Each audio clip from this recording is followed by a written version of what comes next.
Primero, antes de empezar la clase, quisiera saber si de la clase anterior tienen alguna pregunta. Quizá viendo los videos que les subí, leyendo el material que les subí, si les surgió alguna pregunta, si todo está claro. Si todo está claro, mándenme un like, por favor.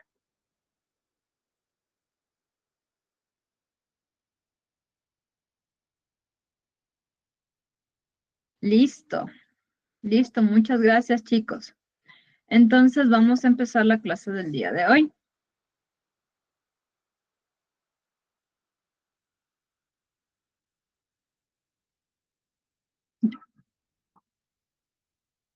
Deme un momentito nada más, por favor.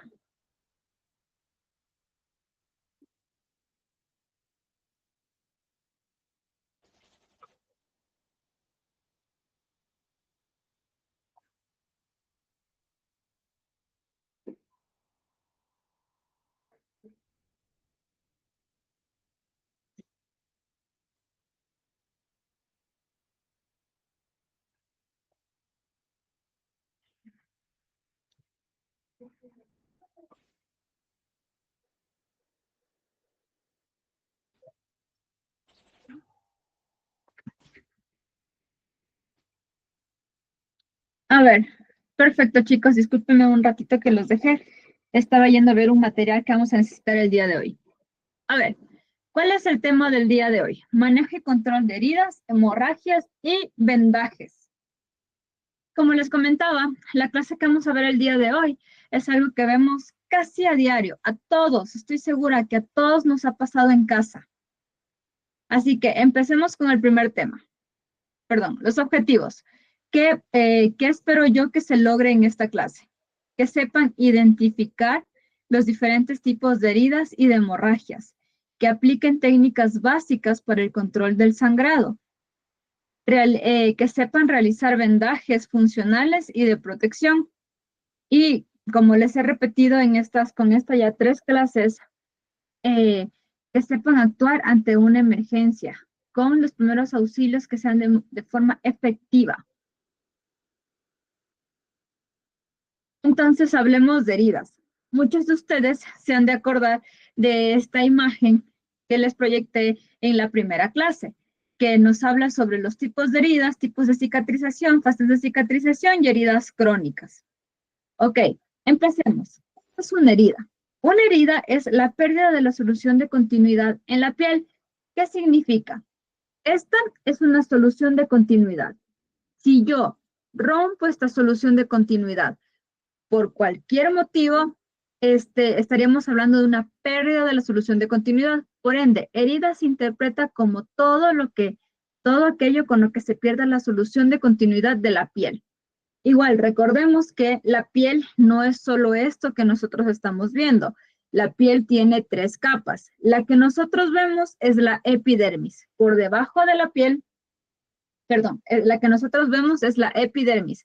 Por debajo de la piel tenemos la dermis y más abajo todavía tenemos la hipodermis. ¿Listo? Entonces, una herida sería una lesión a cualquier altura de estas 3 capas, teniéndose en cuenta que la definición como tal es una interrupción en la continuidad de la piel. ¿De acuerdo? La forma más fácil de clasificar estas heridas va a ser como heridas abiertas y heridas cerradas. Súper fácil de entender. Heridas abiertas, toda herida en donde yo vea que se pierde, que es visual la pérdida de solución de continuidad. Una herida cerrada es las heridas en donde yo no puedo ver la pérdida de la solución de continuidad de la piel. Entonces, heridas abiertas son todas esas heridas cortantes, punzantes, abrasivas, abulsiones y laceraciones. Entonces, una herida cortante. Aquí está. ¿Cuál es una herida cortante? Si por A o B yo con el cuchillo me corté.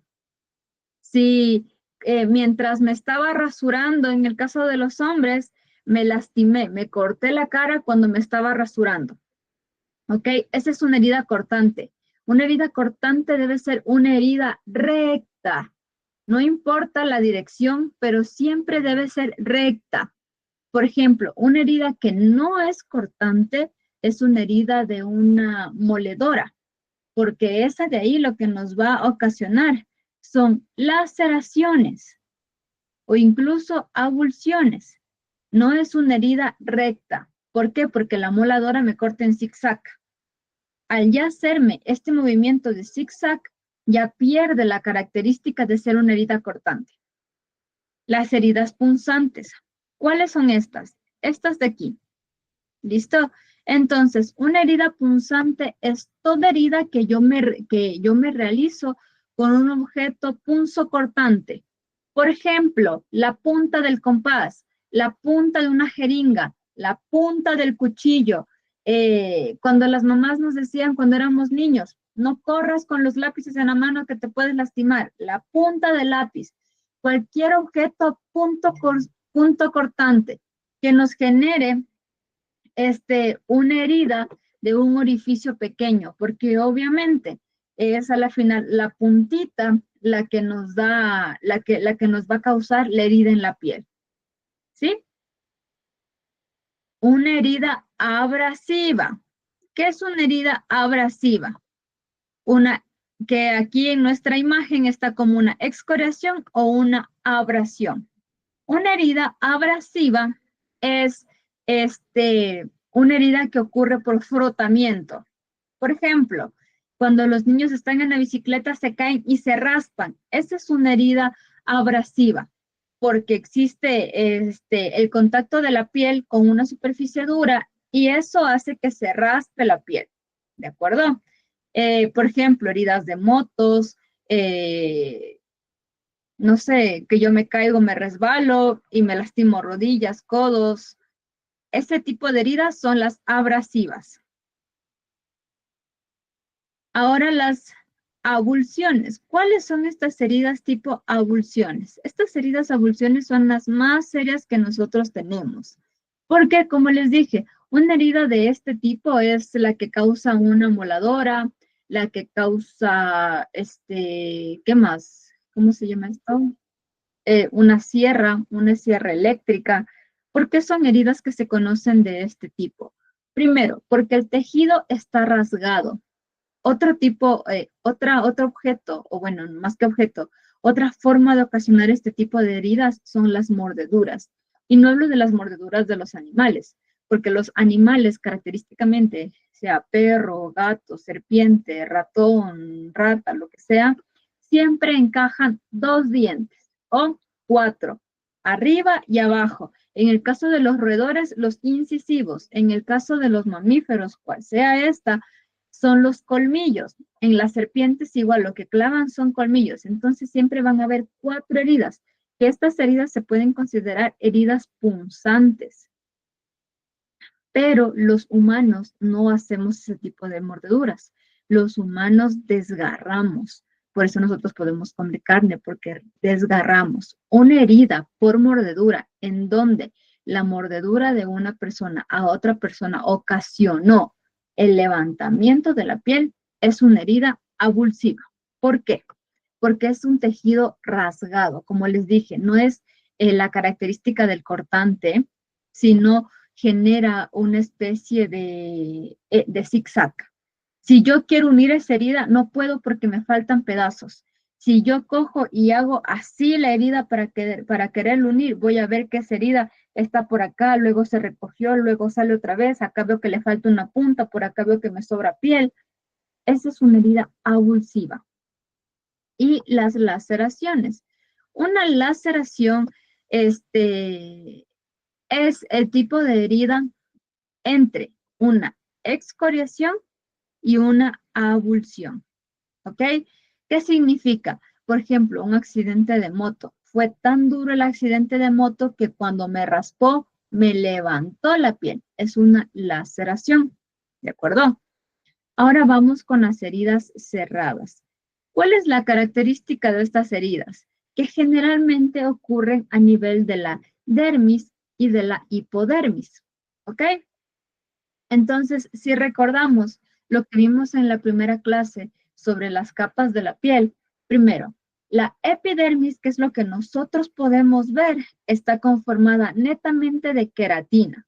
Muchos de ustedes habrán escuchado el término queratina y verán en las propagandas que tómate tal vitamina para la queratina de las uñas, la piel y el cabello, que tal medicamento te hace bien para la queratina de las uñas, de la piel y el cabello. Entonces, esta piel que nosotros vemos aquí es netamente queratina.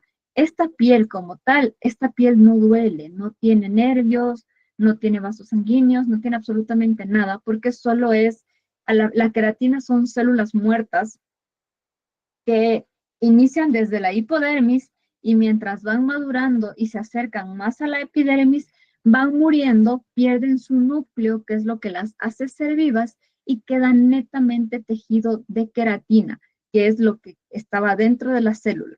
¿Ok? Entonces, la dermis es la parte de la piel en donde se encuentra absolutamente todo, vasos sanguíneos, nervios, lo que le da el color a nuestra piel, lo que nos da las defensas en nuestra piel, o sea, células de la inmunidad, células de defensa. ¿Listo? Entonces diríamos que la dermis es como que la parte funcional, la que hace que todo lo que se llama órgano de la piel funcione. Y por último, la hipodermis es lo que nos da la termorregulación, porque la hipodermis es netamente grasa. Nosotros termorregulamos aislando el calor. La forma de nosotros aislar el calor es mediante la grasa.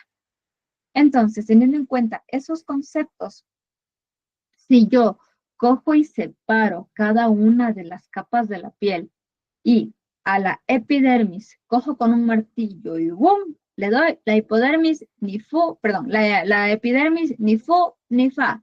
Es como que si no le hubieran hecho absolutamente nada. Es más, ni siquiera se rompe. ¿Por qué? Porque la queratina es un componente que hace que la piel esté enlazada y que tenga esta sensación sedosa de suavidad y este tipo de cosas. Hay diferentes patologías en donde el exceso de queratina les da a las personas un componente que se llama hiperkeratosis, en donde estas personas con este componente de hiperkeratosis, ¿qué es lo que sucede? La piel se hace tan dura, pero tan dura, que parece que le sobraran pedazos de piel. Por ende, por ende, la queratina como tal no le va a pasar nada con si yo le cojo un martillo y bling le doy. Ahora, por otro lado, vamos con la dermis. Si yo cojo solo a la dermis y le doy un martillazo, la dermis va a hacer que te duela y como en la dermis hay vasos sanguíneos, aquí es donde ocurren los famosos moretones, médicamente conocidos como hematomas o se me fue el nombre. Pero ahorita quedamos con el término de hematoma, ¿de acuerdo?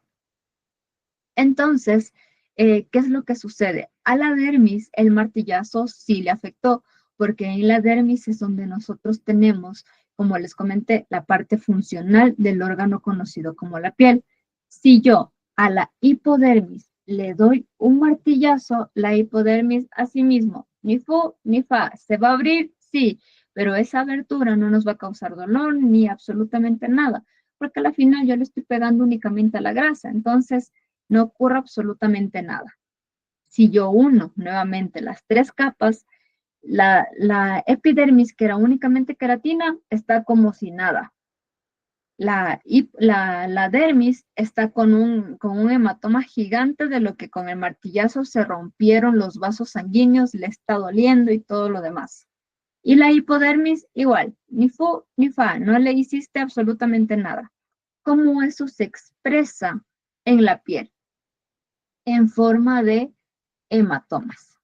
Entonces, la forma característica de nosotros poder identificar una herida cerrada es que la herida cerrada me va a formar un hematoma. ¿Y por qué pueden ocurrir estas heridas? Por contusiones. ¿Qué es una contusión? Lo que yo les acabo de decir. Con un martillo golpeo, estaba bien, iba a cerrar la puerta del carro y me cogí el dedo y se me hizo por dentro de la uña morado o negro. Cualquier acto en el que yo me dé un golpe y lo que yo puedo ver no es que por fuera me está sangrando ni nada. O sea, la epidermis nunca perdió la solución de continuidad. Más, sin embargo, la dermis fue la que realmente salió afectada por el golpe. ¿Listo? Entonces, eso es en lo que hacemos referencia a las heridas. La cuestión de la cicatrización. ¿Por qué creo que es importante que sepan la cicatrización? Porque muchas veces nosotros no solo tenemos la parte de la herida, sino que la herida cuando ya se cura, se debe cicatrizar, obviamente. Existen diferentes tipos de cicatrización, ¿ok? Tenemos la cicatrización por primera intención, por segunda intención, por tercera intención y por cuarta intención. ¿Cuál va a ser la que nosotros más veamos? La de primera intención. Ocasionalmente veremos una de segunda intención y si tenemos un paciente que fue sometido a una cirugía o que tiene algún problema de base, por ejemplo, una diabetes, las varices en las piernas,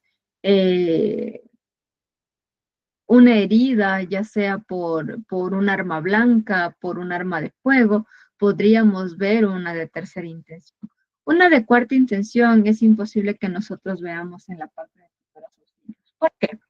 Porque una herida de cuarta intención es una herida que primero se tuvo que cerrar de forma quirúrgica. ¿Qué significa?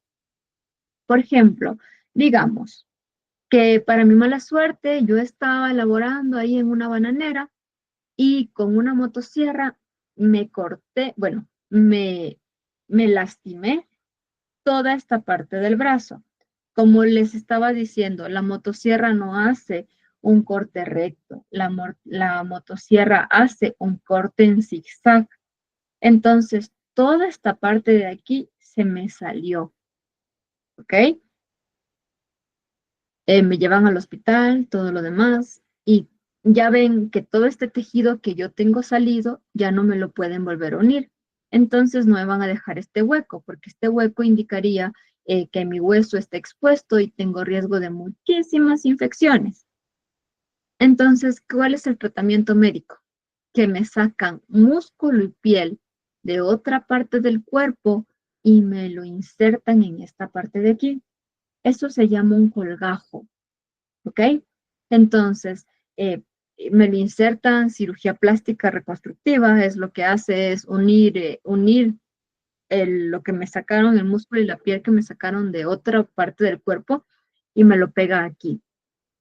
Esa es una herida de esa es una cicatriz cerrada por cuarta intención. Otra forma también es, por ejemplo, en los pacientes quemados.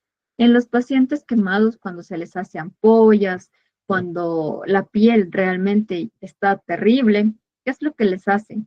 Les raspan la piel quemada y les dejan, como se diría así, normalmente la piel a rojo vivo, ahí la piel vivita y le sacan piel de otra parte del cuerpo y le ponen injertos de piel. ¿Para qué? Para así lograr recuperar esa parte quemada. Esa también es una herida de cuarta intención.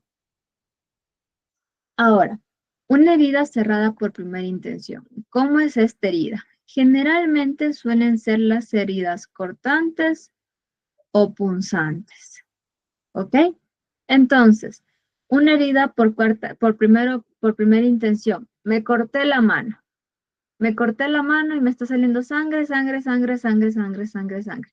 Ya me curo, todo lo demás. Ahora quiero hacer que esa herida se cierre.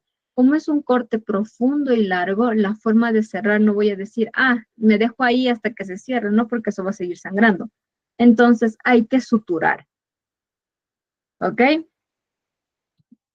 Eh, ¿Cuál es la función de la sutura? Que un extremo de la piel se va a juntar con el otro extremo de la piel para que los bordes queden así, topándose. No así, no montados, no así, sino juntitos, borde con borde. ¿Para qué? Para que el proceso de cicatrización haga que este lado de aquí con este lado de acá, al estar así juntos, vuelvan a crear enlaces y yo vuelva a tener esa solución de continuidad en la piel. Otra forma de hacer que estos dos se topen es, por ejemplo, colocando una gasa, colocando grapas, colocando adhesivos, de modo que, digamos, con un esparadrapo, yo me cojo este lado de la piel y lo arrastro hasta que se tope y pego la otra parte del esparadrapo en este lado de la piel, de modo que quedan juntitos. La grapa tiene la misma función, unir ambos bordes de la piel. Ahora, esto es súper importante. La forma en la que una cicatriz queda linda es cuando yo únicamente hago que se topen los bordes. No que estén así fruncidos, no que estén así uno pegado al otro, pero así como les estoy comentando, así. El punto es que estén así, pero se los aplasta tanto que quedan así, no que estén uno montado encima del otro. Porque ahí, este, esta parte que está montada con esta parte de acá, acá no hay absolutamente nada, no hay lesión. La lesión está aquí, no acá. Y aquí la lesión va a estar aquí, no acá. Entonces, si yo hago esto, monto una herida sobre la otra, eso muy difícilmente se va a cerrar porque no hay lugares en donde se puedan formar estos puentecitos para que se vuelva a unir la piel. Lo mismo es cuando yo, en lugar de unir así, uno así, aprieto tanto la sutura, aprieto tanto el esparadrapo, las grapas, que hago que la piel se invierta y forme esta situación. Entonces, de este lado y de este lado yo no tengo ningún lastimado y por ende no se va a poder formar una cicatrización correcta. A diferencia que si yo hago esto. Y eso nos da hincapié para el segundo tipo de cicatrización, que es una cicatrización en segunda intención. Cuando yo no logré la cicatrización en primera intención, que significa unir los bordes, y porque estaba apurado, lo que sea, lo que hice fue unir un borde sano con otro borde sano, la piel a la final no se va a poder cicatrizar de forma correcta. Entonces, los puentes que están de este lado con los puentes que están de este otro lado no se topan. Aunque la herida por fuera yo vea y diga, no, eso está cerrado, por dentro realmente no está cerrado, porque lo que yo estoy viendo es piel sana sobre piel sana. ¿Listo? Entonces, ¿qué es lo que ocurre? Como esto no se cierra, debemos tener en cuenta lo siguiente. La piel es el órgano más grande del ser humano y su principal función es defendernos contra las bacterias que hay en el exterior. ¿Ok? Entonces, si yo tengo un hueco por el cual la piel no está unida, ¿y qué significa? Es en donde hay una deficiencia en la parte protectora de la piel contra las bacterias, por ahí pueden ingresar bacterias. De ahí es donde se pueden crear infecciones, donde se crean seromas, donde se crean incluso hematomas. Porque la otra, igual parte de la función de la cicatrización es detener el sangrado. Pero si yo al final nunca estoy haciendo una cicatrización, nunca se detiene eso. Y eso es un cultivo de bacterias básicamente. ¿Qué significa? Que esto que yo cerré así, lo voy a tener que abrir otra vez, me toca limpiar por dentro, lo que no estaba abierto me toca abrir para poder limpiar y volver a cerrar de la siguiente forma, así mismo. ¿Listo? Pero este tejido ya no va a cicatrizar igual que el tejido como que si fuera la primera vez que le pasó esto. ¿Por qué? Porque este tejido, los bordes ya se murieron. Los bordes ya no van a formar esos puentes. Entonces yo tengo que raspar, tengo que volver a herir el borde para que se pueda juntar. Y al yo lesionar una parte que ya estaba lesionada, es donde yo creo esas cicatrices que son gruesas, que son feas. ¿Listo? Una herida por tercera intención. Perdón, una cicatriz por tercera intención. Entonces, básicamente esto es cuando aquí no lo logramos, se nos infectó la herida y aparte de eso, pareciera que está cerrada. Pareciera que la herida está cerrada. Una de las clásicas cicatrices por tercera intención son estas heridas crónicas. ya sea una úlcera por presión, una úlcera por varices en las piernas, una úlcera del paciente diabético, una úlcera del paciente, una úlcera del paciente que tiene problemas de los riñones. ¿Por qué? Porque si ustedes alguna vez han tenido la oportunidad de ver cómo es esta úlcera, por fuera, lo que yo veo en la epidermis es un tejido rojito, como que si tuviera una ronchita, pero el paciente refiere muchísimo dolor. Entonces, yo digo, ¿por qué será que le está doliendo? Y cuando le toco, eso se siente como flan. O sea, tú pones el dedo y se te hunde nomás. Y ahí significa que toda esa piel es piel que ya está muerta, que ya no sirve, que se está infectando. Y el momento en el que tú abres ese rojito que se le veía como que si no hubiera habido nada, te das cuenta que por dentro hay una lesión terrible. ¿Ok? Y esa no es una herida que podemos suturar, no es una herida que le podemos poner grapas, no es una herida que le podemos hacer injerto. Es una herida que se tiene que cerrar con el tiempo, con curaciones de todos los días. O sea, todos los días yo voy a lastimar esa piel para que me genere nueva piel y así poco a poco ir cerrando. ¿Listo? Ahorita, ¿tienen alguna pregunta sobre este tema de heridas para ya pasar al manejo? Quiero que tengan súper claro lo más importante, los tipos de heridas que tenemos abiertas y cerradas y las formas de solucionar que tenemos. Primera intención y segunda intención, que es lo que nosotros más vamos a ver, que incluso a nosotros nos ha pasado. Quien me diga que nunca se ha cortado, que nunca se ha pinchado con algo, me está mintiendo, porque a todos nos ha pasado. Entonces, todo está súper claro. Si está súper claro, mándenme un like, por favor.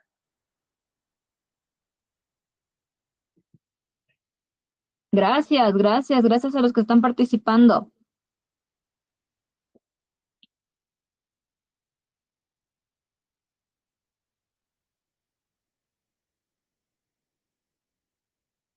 Ok, entiendo que está súper claro. Pasemos a la siguiente parte. Si todos me dijeron que está súper claro, yo quiero que empecemos a identificar. Van a ir escribiendo por el chat, por favor. Esta herida, que es una herida cortante, ¿es una herida abierta o cerrada?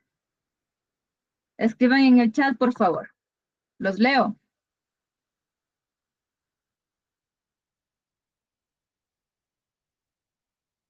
Muy bien, Enola.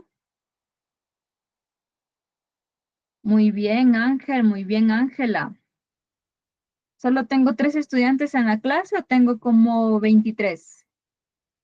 Mirta, muy bien, gracias. Jorge, muy bien. Jesús, muy bien. Alejandra, muy bien. Milton, muy bien. Emily, muy bien. Hernán, muy bien. Entonces, quedó súper claro que una herida cortante es una herida abierta. Ahora, esta herida punzante se pinchó con una aguja el dedo. ¿Qué tipo de herida es? ¿Abierta o cerrada?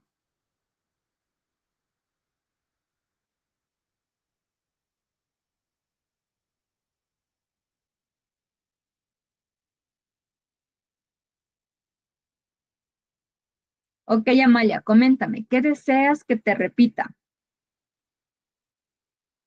Me puedes escribir en el chat, no hay ningún problema.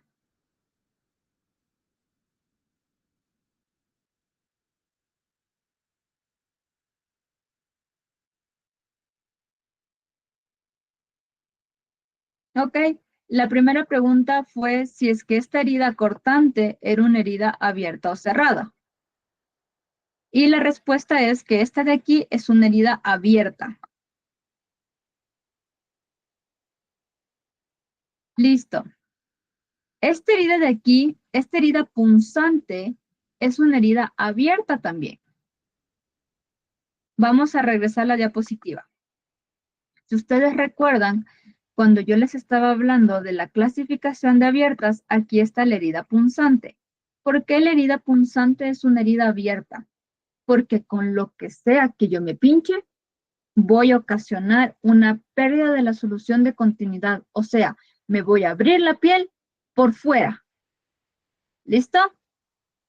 La herida cerrada, yo lesiono mi piel, pero por dentro. Yo por fuera es como que no tuviera nada.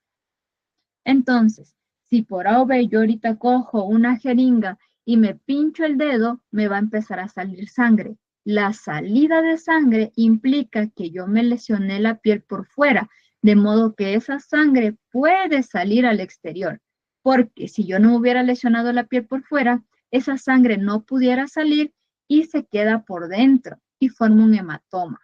Así quedó más claro la parte de por qué los punzantes también son una herida abierta.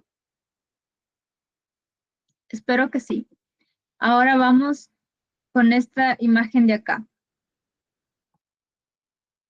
El hematoma, ¿es una herida abierta o una herida cerrada? Los leo en el chat. Perfecto, perfecto,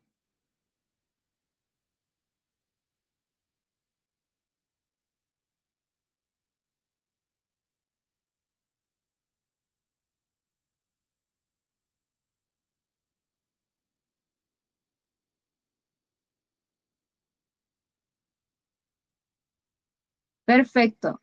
Entiendo que ahorita sí ya quedó más claro, ¿no? En términos generales, cuando veo sangre, es una herida abierta. Cuando no veo sangre, pero hay una lesión interna que se manifiesta con un hematoma o con dolor, es una herida cerrada. Sigamos avanzando. ¿Cómo debe ser la evaluación inicial de las heridas? Primero y lo más importante, antes de tocar al paciente, siempre se deben lavar las manos, por favor. Siempre. Y no el lavado de manos de abro la llave, cojo jabón, me hago así y me enjuagué y ya estuvo. No, debe ser un correcto lavado de sangre. Exacto, vamos a hablar de asepsia y antisepsia. En este caso solo sería asepsia. Antisepsia nosotros hablamos de algo completamente estéril, que a menos que estemos a nivel de quirófano o haciendo un procedimiento en donde tengamos materiales 100% estériles, hablaríamos de antisepsia. Entonces, primerísimo, el lavado de manos. ¿Cómo debe ser este lavado de manos? Nosotros abrimos la llave un poquito, mojamos nuestras manos, nos colocamos jabón. Debe ser jabón líquido, a menos que ya de verdad en su casa no tienen más y solo hay jabón en barra, ok, pero lo ideal es jabón líquido. ¿Cómo inicio el lavado de manos? Uno mis dos manitos, ¿sí? Y empiezo.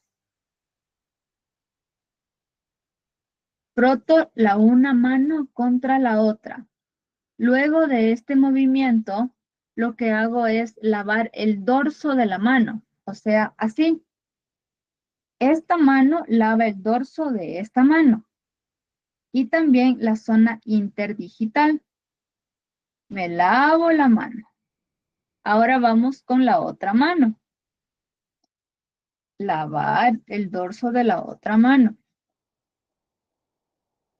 También debemos lavar los dedos. ¿Cómo lavo los dedos? Yo coloco esta manito así y abrazo mis dedos. Y estos en movimiento envolvente.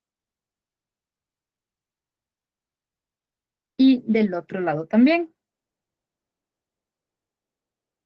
En este movimiento, el único dedo que no se lavó es el pulgar. Para él existe un lavado especial. Después de que yo hago esto, lo que voy a hacer es coger a mi pulgar y lo lavo de este modo. Ahora, al otro pulgar y lo lavo de este modo. Tengo lavado casi toda la mano. ¿Qué me faltan? Las uñas, debajo de las uñas. Para lavar las uñas yo hago así y presiono contra mi palma y las hago así. Del mismo modo, la otra mano. Y así yo terminé mi lavado de manos. ¿Cómo me voy a enjuagar? No me enjuago de meto las dos manos y las hago así. No, enjuago una mano. Y el chorro de agua me debe caer de arriba hacia abajo, porque así va arrastrando las bacterias de arriba hacia abajo. Entonces, meto la mano en el chorro de agua y que se enjuague solita la mano. Meto la otra mano en el chorro de agua y que se enjuague solita la mano. Con una toallita de papel, cojo y seco mi mano y con el otro lado de la toallita de papel seco mi otra mano. Con esa toallita de papel cierro la llave. No toco la llave con mi misma mano porque me vuelvo a contaminar. ¿Listo? Entonces, lavado de manos. Segundo, uso de guantes. No deben ser guantes estériles. Pueden ser guantes de manejo. ¿Cuáles son los guantes de manejo? Los que vienen en la cajita. Una cajita donde uno saca un montón de guantes. Los guantes que usan las personas que hacen tatuajes, las personas que manipulan comida. Esos guantes son guantes de manejo. Esos son los que yo puedo utilizar. ¿Por qué? En este momento, el guante de manejo me sirve para protegerme a mí contra la patología que tenga esa persona, porque al final yo no sé, pónganse y esa persona tenga VIH, pónganse y esa persona tenga hepatitis B, tenga sífilis, tenga tuberculosis, tenga cualquier cosa, entonces como yo no sé, yo me debo proteger. Y cuando yo ya estoy lista con esto de aquí, cuando yo ya hice una asepsia, vamos a empezar la curación de la herida. La primera parte para curar la herida es ver cómo está esa herida. Yo cojo y la veo, identifico, es una herida cortante, es una herida punzante, es una herida en donde se levanta toda la piel, es una herida en donde está raspada, es una laceración, como le dije, que era la unión entre la ablación y la abrasión, o es una herida cerrada como un hematoma. Una vez que yo tengo identificado el tipo de herida, vamos a ver signos y síntomas de inflamación. Está rojo alrededor, se siente más caliente aquí que tocarle acá los dedos. Está hinchada esta parte de aquí. ¿Ok? Y si es que yo tengo signos de inflamación presentes, vamos a buscar signos de infección. ¿Cuáles son estos signos? A través de la herida sale algún tipo de material mucopurulento, o sea, sale pus, o la sangre que sale tiene un color particular, es como de color vino, porque ustedes todos debemos conocer el color de la sangre. Pero cuando la sangre está mezclada con pus, tiene un color particular, no parece sangre. Es como mezclar amarillo con rojo, básicamente. Tiene un color un poco vino, un poco verdoso a veces. El color rojo de la sangre tirado a verdoso. Hay un mal olor. Si yo presiono en partes lejanas a la herida, ¿existe salida de este líquido? ¿Sí? Todo eso vamos a ver. Una vez que ya tenemos identificado el tipo de herida con el que estamos tratando, ahora sí vamos a proceder a curar a esta persona. Lo principal, el lavado de la herida. ¿Ok? No importa la herida que sea, no importa en dónde esté colocada la herida, hay que lavar la herida. Podemos lavarla con agua, podemos lavarla con jabón, podemos lavarla con solución salina. ¿Con qué no debo lavar la herida? Con alcohol, con povidona, con mertiolate. Con eso no lavo la herida. Una vez que yo ya identifiqué el tipo de herida que tenía, la debo lavar. La lavo con agua, con jabón, con solución salina. No la lavo con alcohol, povidona, mertiolate, ese tipo de cosas no. ¿Por qué? Cuando yo lavo la herida, debo lavar a presión. ¿Qué significa? Si me corté la mano, abro la llave de la cocina a todo, lo más duro que me caiga el chorro y meto la mano. ¿Cuál es la función de que sea a presión el lavado?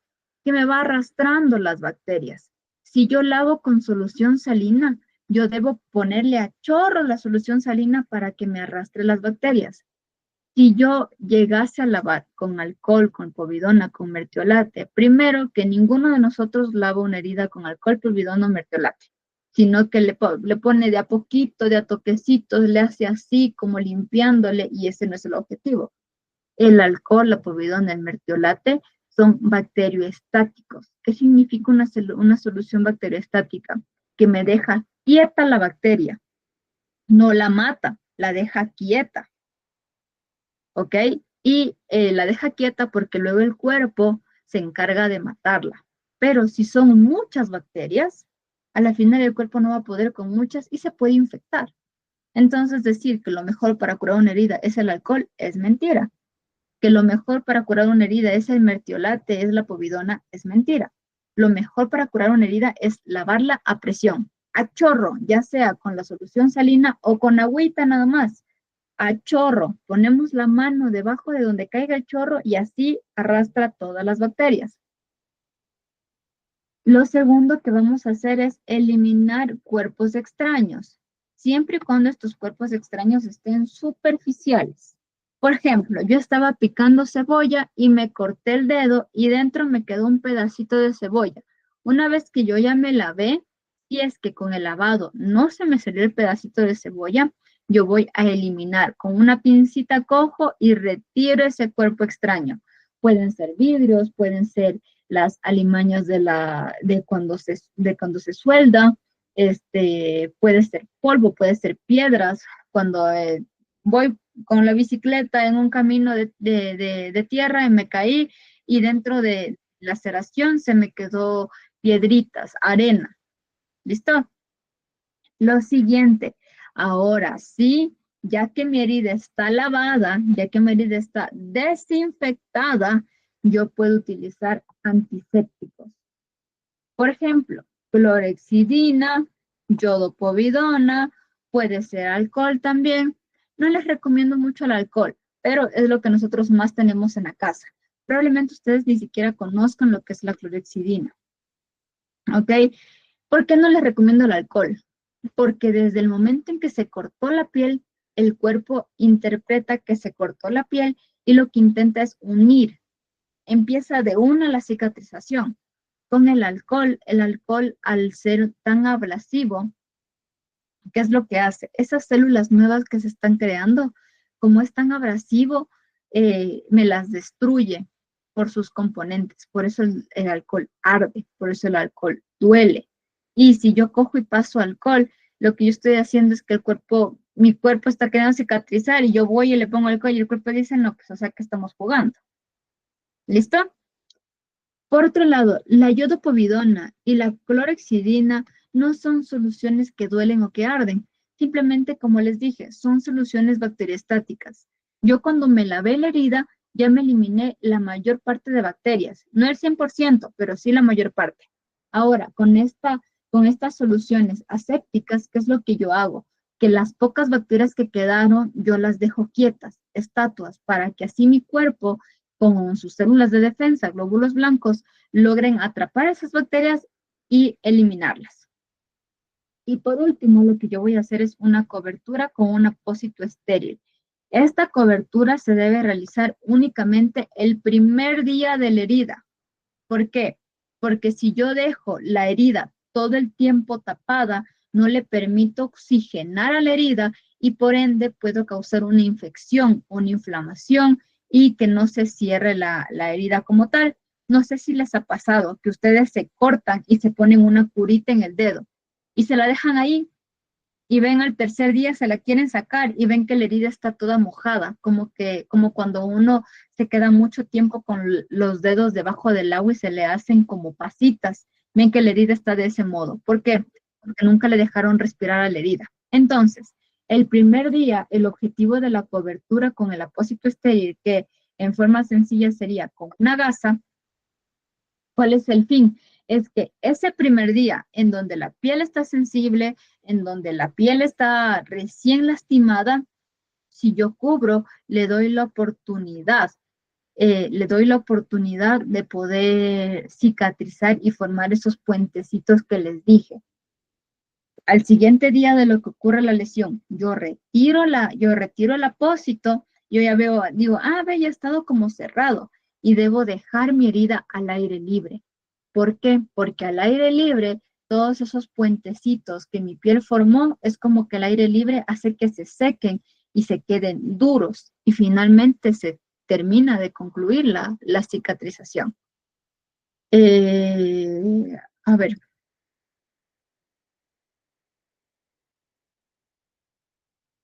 las heridas por quemaduras son heridas, a ver, la abrasión, que es cuando tú te caes de la bicicleta y te raspas la rodilla, la cara, la nariz, lo que te quieras raspar, es una herida que a la final ocurre por una fricción. La fricción crea calor que a la final vendría a ser como como una quemadura. Entonces, las quemaduras son consideradas heridas de abrasión. Listo.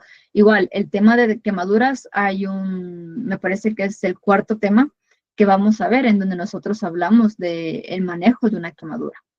¿Sí? ¿Alguna pregunta sobre cómo curamos las heridas? Por si acaso, cosas que yo he visto, le ponen pasta de dientes encima de la herida, le ponen panela rallada encima de la herida, le ponen miel encima de la herida, o cogen y, se cortó el dedito, cogen un huevo y le ponen la telita blanca que sale del cascarón del huevo para cerrar la herida.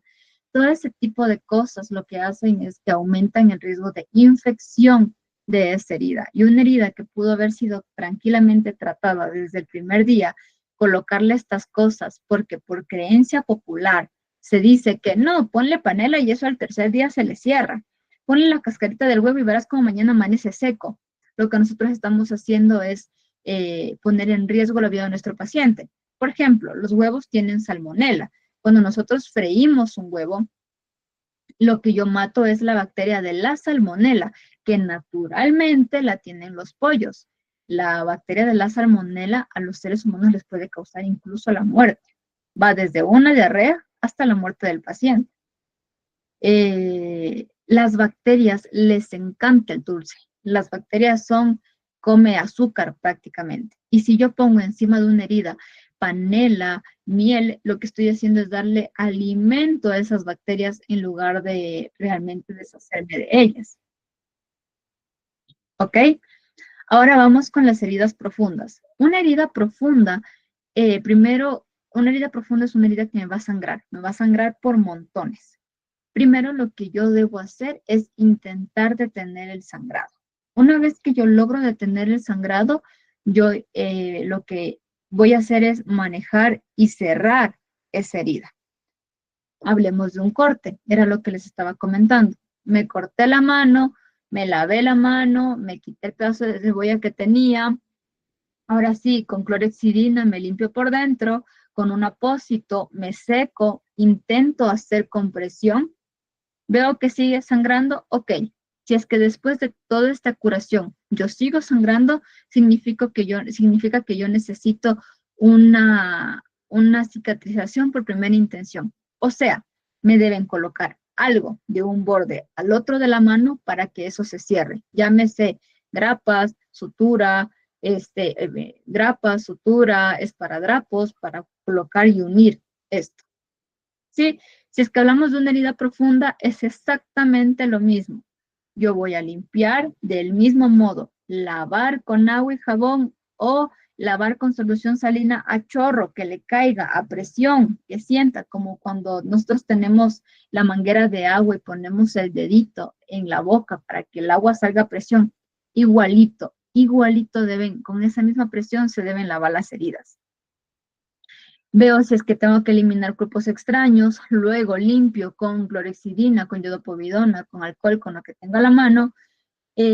Por último, cubro con un apósito estéril, veo que no deja de sangrar, intento ver la forma de cerrar esa herida. Que eso ya no sería algo como que de primeros auxilios, sino ya necesitamos un ámbito hospitalario, porque suturas, grapas, el cerrar con esparadrapo, que realmente se cierra con unos esparadrapos especiales que se llaman Steri-Strips, eso ya es de ámbito hospitalario. ¿Cuál es la función de ustedes como primeros auxilios? Es limpiar esa herida y mantener la asepsia en el mayor tiempo posible. ¿Sí? Vamos con el siguiente tema, que son las hemorragias. Primero, ¿qué es una hemorragia? La hemorragia es considerada una pérdida de sangre, ya sea dentro o fuera del cuerpo. Por dentro conocemos como una hemorragia interna, por fuera conocemos como una hemorragia externa. Entonces, cuando yo tengo una herida abierta, si es que esta herida es por una moladora que me cortó toda esta parte del brazo, yo voy a tener una hemorragia externa. Si yo estaba jugando fútbol y me dieron un pelotazo en la zona abdominal, me siento mal, voy a que me valoren, me hacen un eco y me ven que tengo sangre en el abdomen, significa que esa hemorragia ocurrió por una herida cerrada, por una contusión, es como que me hubieran dado con un martillo, solo que ustedes me dieron con una pelota, y por ende es una hemorragia interna. ¿Listo? Hay diferentes tipos de clasificar la hemorragia. Por un lado, una hemorragia por un vaso comprometido y por otro lado, una hemorragia por la localización. La hemorragia de localización es lo que les estaba comentando ahorita. Por fuera, por dentro. Y hay otras hemorragias que son las hemorragias internas exteriorizadas. La más clásica, cuando me lastimo la nariz. Estoy jugando básquet y me dieron un codazo y me empezó a salir sangre de la nariz. Los vasos que se rompen son los vasos de los senos paranasales, que están súper adentro. Pero como la nariz tiene un hueco de desfogue, que son las fosas nasales, sale toda esa sangre que está ocasionándose aquí adentro. Entonces, eso sería una hemorragia interna exteriorizada. Ahora, si hablamos de lo que compete a vaso comprometido, nosotros tenemos una hemorragia arterial, una hemorragia venosa y una hemorragia capilar. La hemorragia arterial, las arterias tienen tienen en su estructura músculo. El músculo permite que la arteria se contraiga, que la arteria se dilate, o sea, se abra. Por ende, cuando se lesiona un vaso de una arteria, la sangre va a salir de forma pulsátil. ¿Qué significa? Cada que se contrae la arteria, expulsa sangre. Se dilata, deja de salir. Se contrae, expulsa sangre. Y ustedes dirán, ¿de qué depende que la arteria se contraiga y se dilate? Básicamente, la contracción y dilatación de las arterias va de acuerdo al ritmo del corazón. El corazón se contrae, las arterias se dilatan. El corazón se dilata, las arterias se contraen. ¿Ok?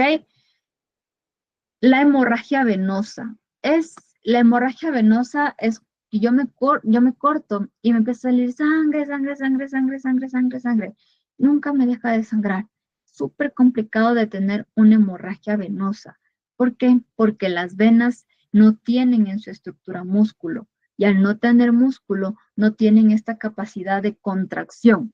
Después de todo, en una hemorragia arterial, cada que se contrae, limita la salida de sangre y me ayuda a mí, como la persona que le estoy dando los primeros auxilios, a poder contener ese sangrado.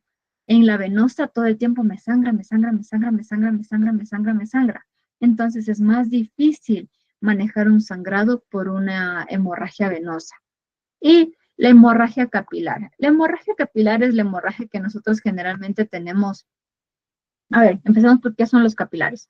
Los capilares es la parte terminal tanto de venas y arterias. Es el puntito en donde se une una vena y una arteria. ¿Ok? porque la sangre debe pasar de la arteria hacia las venas, de la arteria hacia las venas. Ese transporte, ese paso de arteria a vena se llama capilar. Estos capilares son vasos casi no se los puede ver, son súper diminutos. Es, por ejemplo, el tipo de vaso que tenemos en la dermis. ¿Listo? Entonces, cuando nosotros tenemos un corte, me corté con el cuchillo mientras picaba pimiento y yo me aplasto un rato, me suelto y ya me dejó de sangrar, es porque lo que yo afecté fue un vaso capilar. A diferencia de, por ejemplo, yo cojo y me corto y me corté por acá, me corté aquí, justo aquí. Entonces, por aquí pasa una arteria que es la arteria radial. Y esa arteria no me va a dejar de sangrar por más de que yo me presione. Esa arteria necesita que la suture para dejar de sangrar. En las hemorragias, lo más importante que nosotros debemos hacer es evaluar el sangrado y junto con el sangrado vamos a evaluar mi paciente. Porque no es lo mismo que yo me corte el dedo a que yo me corte la pierna, que yo me corte el brazo. ¿Por qué? Porque a mayor calibre sea nuestra extremidad o el lado afectado, mayor calibre van a tener los vasos sanguíneos. Si tienen mayor calibre los vasos sanguíneos, vamos a tener una mayor salida de sangre. A mayor salida de sangre, se pone en juego cada vez más el riesgo de nuestra vida. ¿Por qué? Porque nosotros necesitamos de sangre para poder sobrevivir. Y si estamos perdiendo sangre, el corazón va a llegar a un punto donde quiera latir la sangre y va a decir, pero chuta, ya no tengo que latir, o sea, y se va a quedar ahí. Y va a caer en un infarto, todo lo que ya hemos visto en las clases anteriores. Entonces, ¿cómo yo evalúo a mi paciente? Vamos a determinar los signos de shock hipovolémico. Cuando nosotros tenemos un paciente con un shock hipovolémico, es un paciente que tiene minutos para nosotros poder actuar. Minutos, no una hora, no, son minutos contados. ¿Por qué? Porque el shock hipovolémico le puede llevar a mi paciente a la muerte. Como les digo, el corazón está latiendo sangre y si yo sigo perdiendo sangre, va a llegar un punto en donde el corazón diga, bueno, y no me llegó nada de sangre ahorita, ¿qué quieres que lata yo? ¿Qué quieres que mande si no tengo nada? Entonces vamos a ocasionar la muerte del paciente. ¿Cómo yo valoro el shock hipovolémico? Primero, con los signos vitales. ¿Cuáles son los signos vitales? Presión arterial, saturación de oxígeno, frecuencia cardíaca y frecuencia respiratoria. Con esos 4. El primer signo que siempre se altera cuando tenemos una pérdida de sangre masiva es la frecuencia cardíaca. Entonces, ¿cómo tomamos nosotros la frecuencia cardíaca? Ponemos en nuestro teléfono o vemos en nuestro reloj 1 minuto, reloj, y tocamos el pulso. Y cada que sintamos el tum, tum, tum, es una pulsación. Y eso vamos contando. 1, 2, 3, hasta que se acabe el minuto. ¿Cuál es la frecuencia cardíaca normal? En adultos y en niños mayores de 15 años, ya serían adolescentes, la frecuencia cardíaca normal es de 60 a 100. En los niños, dependiendo de la edad del niño, nosotros tenemos en los bebés, por ejemplo, la frecuencia cardíaca normal es 150, 160. Y a medida que van creciendo, se va disminuyendo. Pero ahorita hablemos del tema de adultos porque niños es otro tema completamente diferente. Entonces, si yo cuento en 1 minuto y veo que la frecuencia cardíaca, después de que estuve con los dedos aquí durante 1 minuto, veo que esa frecuencia cardíaca está en 78, digo, ok, está bien mi paciente. Si yo veo que esa frecuencia cardíaca está en 110 y está con una hemorragia que no le para, que no le para, que no le para, ojo ahí. Ese paciente te está haciendo un shock, está empezando a hacer un shock hipovolémico. Hay 3 grados de shock hipovolémico. El primerito es cuando se empieza a alterar la frecuencia cardíaca. Después de que se altera la frecuencia cardíaca, se altera la tensión arterial del paciente. Empieza con la presión súper bajita. Después de que se altera la presión, se altera la saturación. Dependiendo del nivel de altura que nosotros vivamos, si ustedes viven en las montañas, como acá, yo estoy viviendo en Quito, que vivo en las montañas, mi saturación de oxígeno puede ser de 90 a 95. Pero si yo viviera a nivel de, en Perú, por ejemplo, Máncora, ahí en la playita, todo lindo, todo rico, mi nivel de saturación debería ser de 95 a 99, ¿sí? Si yo veo que esa saturación se está disminuyendo, si se acuerdan de lo que yo les dije en las primeras clases, la sangre transporta oxígeno. Entonces, si es que la saturación disminuye, es porque ya no hay sangre que me transporte oxígeno.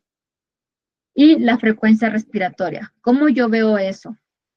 En mi paciente lo veo así mismo durante 1 minuto. Y recuerden, inspección, mi paciente respira. Entonces, cada vez que se le levanta el pecho, vamos contando.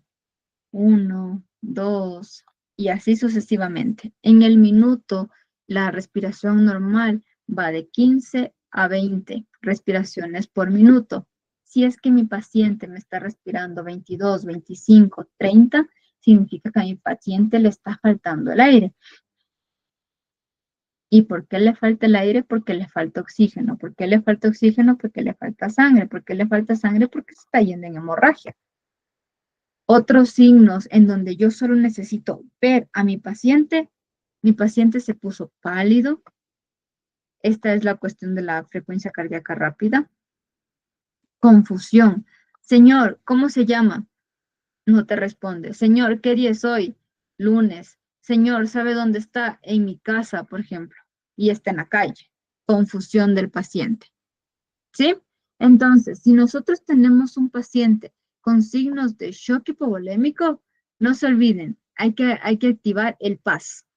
Escena segura, pedir ayuda y socorrer al paciente, porque es un paciente en donde está en riesgo su vida. ¿De acuerdo? De este tema, ¿tienen alguna pregunta o todo quedó clarísimo? Si quedó clarísimo, mándenme un like.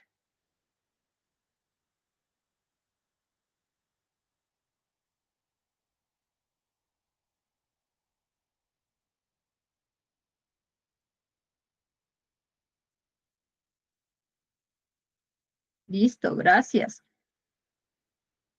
Ahora ustedes dirán, ya, perfecto. Entonces, sé lo que es una hemorragia, sé los tipos de hemorragia, sé por qué es peligrosa una hemorragia, pero ¿y qué hago cuando veo una hemorragia?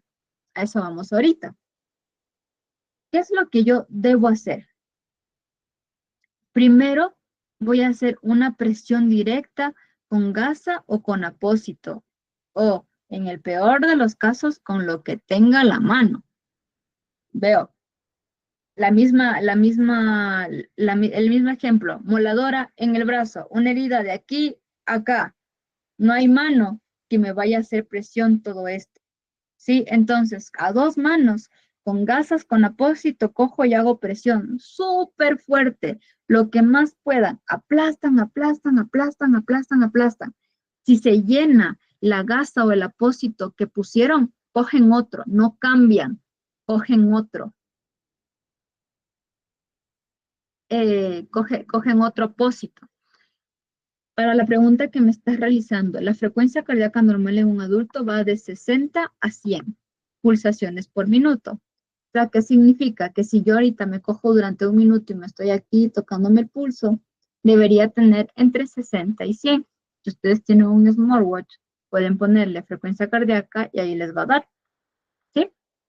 En adultos de 60 a 100 la frecuencia cardíaca, la frecuencia respiratoria va de 15 a 20, la tensión arterial 120, 80. ¿Sí? Entonces, como estábamos, tengo la herida y yo cojo y pongo gasas. Veo que estas gasas ya se me empaparon de sangre. Cojo más gasas y pongo encima. Siempre debo colocar encima, encima, encima, encima, encima, encima, encima. ¿Por qué? Eso se llama empaquetar la herida, porque le hago un paquete encima de la herida y así logro contener. Entonces, ¿cuál es el objetivo de yo coger y aplastar la herida por donde me está sangrando? Las arterias tienen la capacidad de contraerse. Entonces, ellas cuando detectan que se rompieron, de una se contraen. Un ejemplo clarísimo de esto es cuando les sacan sangre. Les pincharon y les dijeron, estaba en vena porque mire cómo me manchó, pero el rato que les quisieron salir y sacar sangre, no sale nada de sangre. Es porque pincharon primero, no una vena, una arteria, y esa arteria tiene la capacidad de contraerse y por eso no les permitió sacar sangre. ¿Ok? Entonces, la arteria tiene la capacidad de contraerse, pero la vena no. Cuando yo aplasto la herida, lo que hago es aplastar la vena y así logro contener la hemorragia. Esa es la función de hacer este empaquetado. Ahora, una vez que yo tengo empaquetado, lo siguiente que puedo hacer es la elevación del miembro afectado. En este caso es mi brazo. Si yo lo tengo hacia abajo, por presión, por gravedad, por toda la cuestión de la física que nosotros tenemos, presión atmosférica, presión de nuestro cuerpo, la presión que tenemos dentro de las arterias y de las venas, la presión que ejerce el corazón, mi brazo así sangra más que si yo pongo mi brazo así, porque para tener mi brazo así, mi cuerpo necesita romper un mayor gradiente de presión. Y en esta situación en donde yo estoy en hemorragia, mi cuerpo no va a gastar energía en romper ese gradiente de presión. Siguiente, podemos hacer un vendaje compresivo. De esto ya vamos a hablar más adelantito porque tenemos el tema de vendajes dentro de esta misma clase. El torniquete, el famoso torniquete. Yo solo voy a usar el torniquete en casos extremos. ¿Por qué? Porque cuando yo uso torniquete, controlo la hemorragia, claro que sí, pero pongo en riesgo la vitalidad de toda la extremidad. Por ejemplo, en este caso hablamos de que yo tengo una herida de aquí a acá por una moladora. Entonces el torniquete iría en mi brazo acá arriba. Cuando yo hago compresión aquí con el torniquete, que el torniquete va a hacer y va a amarrar todos mis vasos sanguíneos, arterias y venas van a estar así, acá arriba. Acá yo obviamente dejo de sangrar porque se acabó el flujo de sangre. ¿Cuál es el problema? Como se acabó el flujo de sangre, yo dejo de recibir sangre en mis miembros periféricos. O sea, que por el torniquete que me hice acá, puedo perder los dedos, puedo perder la mano, puedo perder el brazo por el torniquete. Por eso el torniquete se lo utiliza solo en casos extremos. Y ustedes me dirán, ok, ¿cuál es un caso extremo? Porque una cortadura por una moladora es terrible. Un caso extremo es cuando hay una lesión de un órgano, de un vaso sanguíneo grande. Por ejemplo, una arteria femoral. En las piernas nosotros tenemos la arteria femoral, que es la continuidad de la aorta. La aorta es el vaso más grande que nosotros tenemos en nuestro cuerpo. Tiene un diámetro de 5 centímetros. Un vaso gigantesco. Entonces, imagínense una rama de la aorta, que sería la arteria femoral, es un vaso gigantesco.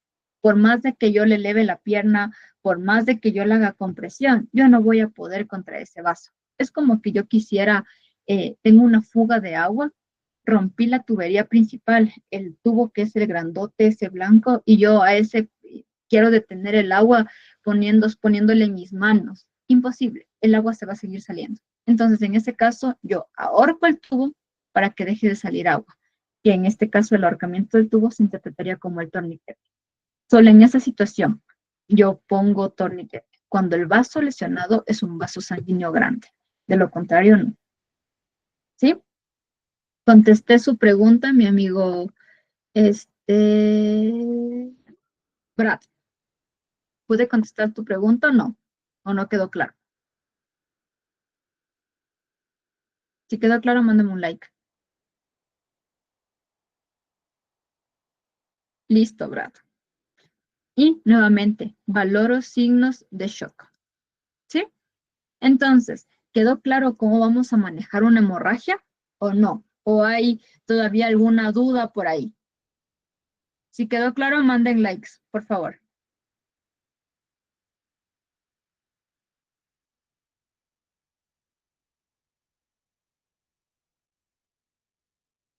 Listo, muy bien, gracias. Ahora vamos a hablar sobre los vendajes. Entonces, aquí nosotros hablamos de un vendaje compresivo. Acá vamos a aprender qué es un vendaje compresivo. Recordemos, el vendaje no únicamente me sirve para las hemorragias, un vendaje me sirve para muchísimas cosas. Me sirve para inmovilizar un miembro que fue afectado. Me fui a jugar fútbol, me torcí el pie, me voy a vendar el pie porque así voy a limitar el movimiento. Mm, me fracturé el brazo, me vendan el brazo con un yeso. Estoy perdiendo sangre, me hace un vendaje compresivo. Entonces, ¿qué es el vendaje? Es una técnica que nosotros utilizamos para inmovilizar, proteger o contener sangrados. Para todo eso nos sirve el vendaje. En lo que nosotros hablamos de vendajes, tenemos diferentes tipo de vendas. Tenemos la venda elástica, tenemos la venda gasa, tenemos vendas triangulares, tenemos vendas adhesivas, tenemos vendas de algodón o de guata. ¿Ok? Entonces ustedes dirán, ¿para qué existen tantas vendas? Porque nosotros las usamos dependiendo cuál sea el objetivo del vendaje. No es lo mismo un vendaje para inmovilizar que un vendaje para contener un sangrado. Entonces, para eso les quería presentar las vendas.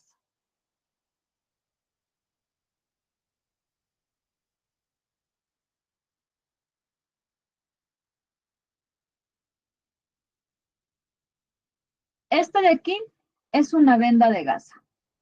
Como su nombre lo dice, es una venda que prácticamente es una gasa. Ustedes dirán, ¿para qué me sirve este tipo de venda? Este tipo de venda principalmente me sirve para inmovilizar y para proteger extremidades. Por ejemplo, me caí, me luxé el hombro, me lo acomodaron al hombro y yo necesito que este hombro se quede en esta posición. O sea, no puedo estar de la vida loca con el hombro. ¿Para qué me sirve esta venda? Para ayudarme en este movimiento. Junto con una venda de guata. La venda de guata nosotros usamos o una venda de algodón, nosotros usamos siempre para proteger las extremidades. Porque si tenemos puntos de presión, generalmente en codo, en muñecas, en este huesito que tenemos aquí en la muñeca, en los hombros podemos causar úlceras.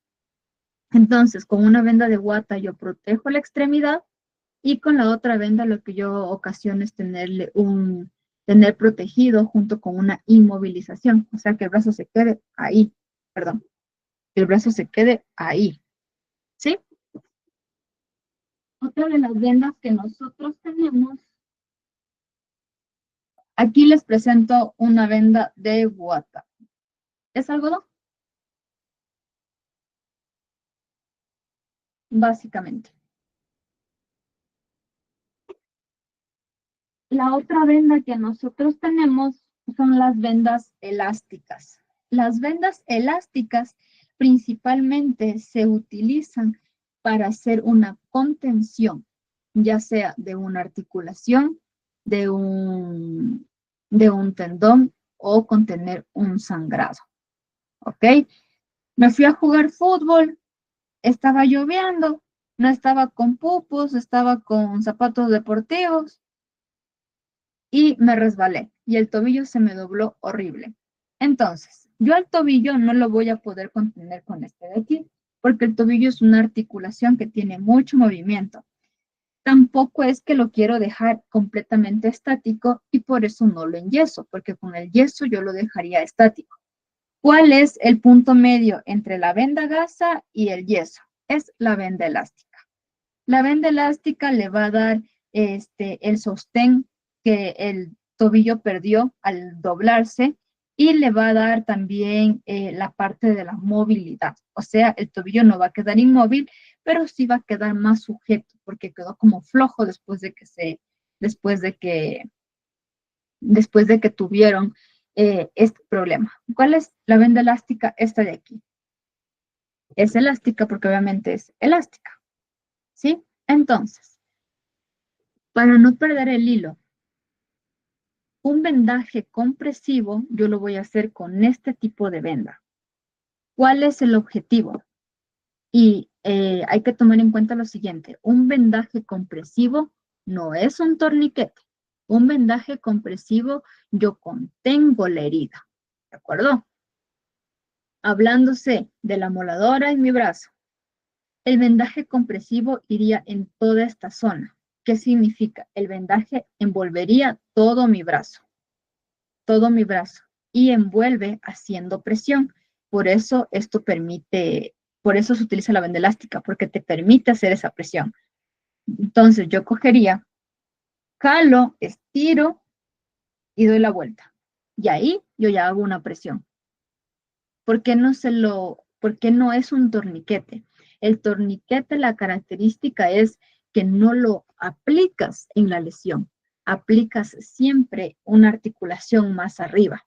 Por ejemplo, si es que yo me corto la mano y la mano no me para de sangrar, el torniquete iría aquí, porque es una articulación más arriba de la lesión. Aquí está la lesión, aquí está la articulación, el torniquete iría aquí. Si yo me corto aquí, el torniquete va acá. Aquí está la lesión, aquí está la articulación, aquí va el torniquete. El vendaje compresivo va directamente en la herida. Recuerden que tenemos a nuestro paciente empaquetado, ya no tenemos más apósitos, entonces vendaje compresivo. Cojo y le doy vuelta, estiro y le doy vuelta, estiro y le doy vuelta. Este es el tamaño normal, estirado se hace así. ¿Listo? Entonces, hay diferentes formas en las que nosotros podemos realizar un vendaje. El tipo del vendaje que nosotros utilicemos depende de qué es lo que nosotros queremos lograr. Por ejemplo, si nosotros queremos lograr este vendaje compresivo, podría ser un vendaje circular, un vendaje en espiral, un vendaje en espiral reverso. En caso de la cabeza, sería un vendaje capelina. ¿Ok? ¿Por qué? ¿Cuáles son estos vendajes que probablemente ahorita les habré en chino? Un vendaje circular. Yo doy vueltas y vueltas y vueltas y vueltas. Entonces, doy vueltas en un mismo eje. Nunca me muevo. Vueltas, vueltas. Un vendaje circular. Si yo tuviera una lesión aquí, este podría ser un vendaje compresivo circular cuando yo estiro el vendaje y aprieto. ¿Ok? Ahora, ¿cuál es un vendaje en espiral? Un vendaje en espiral es, tengo una lesión de aquí, tengo una lesión de aquí, acá. Cojo, enrollo aquí y me voy yendo hacia abajo. ¿De acuerdo? Hago un espiral. Uy. Ahora, ¿cuál es un vendaje en espiral reverso? En espiral reverso es este movimiento. Envuelvo aquí, me doy la vuelta aquí y en lugar de irme hacia abajo, me regreso y formo una X. Y acá vengo y ahora aparto esta parte de aquí. Y en lugar de irme hacia abajo, nuevamente vuelvo a subir. ¿Sí? Se van formando X. Eso es un vendaje en espiral reverso. Ahora,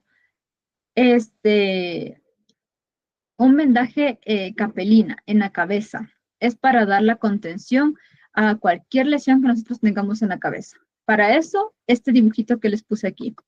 Entonces nosotros envolvemos netamente la cabeza. ¿Sí? Un vendaje en 8. ¿Yo para qué utilizo este vendaje en 8? Si se dan cuenta, aquí forma una cruz.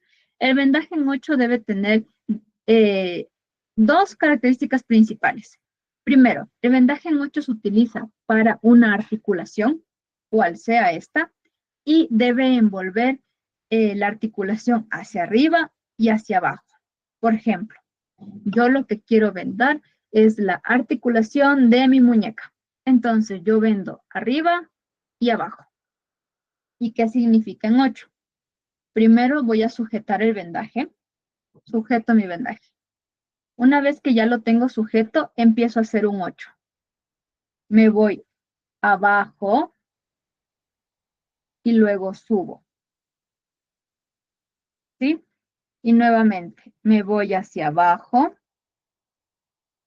y luego subo. Si se dan cuenta, es como que dibujar un 8, como que se hiciera una X. ¿Cuál es el objetivo de este vendaje? Que me da soporte a la articulación. ¿Por qué? Porque no me permite ciertos movimientos, me limita, y aparte de eso, eh, me limita ciertos movimientos, pero para la vida diaria sí me permite. Por ejemplo, escribir podría, pero jugar boli ya no podría porque no me deja el vendaje. Este es el tipo de vendaje que nosotros utilizamos en una luxación. Entiéndase por luxación, que es un estiramiento del tendón. El tendón tiene un tamaño normal y cuando yo me luxo, me doblé el tobillo, estiré ese tendón y ese tendón, una vez que mi tobillo regresó a mi tamaño normal, se redujo y como quedó estirado, me duele. Entonces, para que ese tendón no se siga estirando y no me siga doliendo, lo fijo, pero no le quito movimiento. ¿Entendido?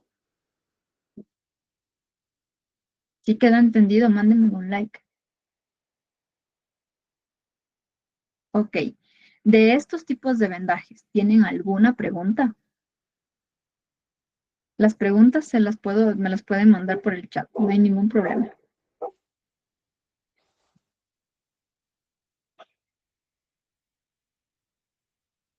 Todo quedó clarísimo entonces. Nadie tiene preguntas. Así que si yo les tomo una prueba ahorita de vendajes y hemorragias, todos van a sacar 10 sobre 10. Espero, ¿no? Ok, Solange, espero ver tu 10 sobre 10. En general, de la clase quedó todo súper claro.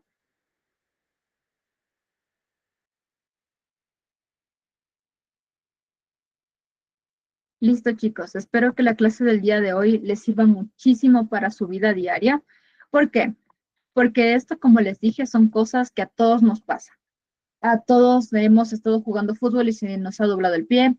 Todos hemos estado jugando boli y se nos ha doblado la mano. Todos nos hemos cortado algún dedo en algún momento cocinando o haciendo lo que sea.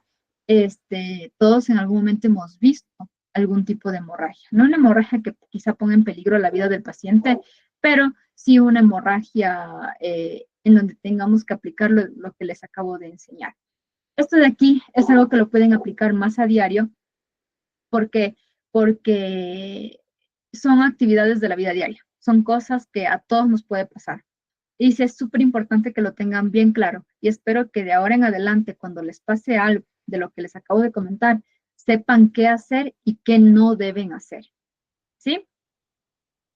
Espero que les esté sirviendo muchísimo estas clases, que les vaya muy bien en el examen, que se puedan ganar esa beca que les están ofreciendo. Lean el material que les estoy colgando en la plataforma. Si no están inscritos, inscríbanse en la plataforma para que puedan acceder a este material. Les va a ayudar un montón porque profundiza muchísimo más los temas que les estoy dando en este momento. ¿Ok? Espero que hayan aprendido muchísimo. Gracias por la participación el día de hoy y nos vemos de aquí el día lunes.